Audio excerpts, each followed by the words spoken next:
ஆரிய புராண இதிகாசங்களை பொறுத்த வரைக்கும் முருகனுக்கு அக்னி, ருத்ரன் அப்படின்னு ரெண்டு அப்பா இருக்கிறாங்க. ரெண்டு பேரா மாமி? இந்த புராணங்கள்ல முருகன் எப்படி பிறந்தார் அப்படிங்கிற கதைய எடுத்து பாருங்க. அவ்வளவு விரசமா இருக்கும், ஆபாசமா இருக்கும், அசிங்கமா இருக்கும்.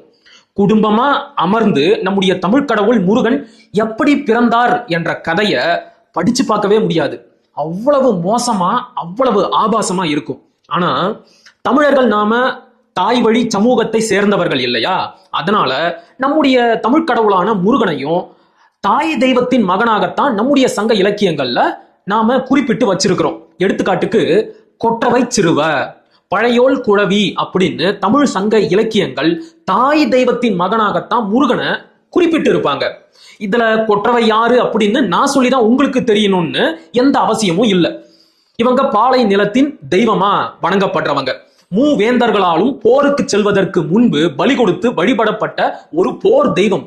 இப்படிப்பட்ட ஒரு பெண் தெய்வத்தோட மகனாக, போர் வீரனாகத்தான் நாம நம்முடைய இலக்கியத்துல முருகனை குறிப்பிட்டு வச்சிருக்கிறோம்.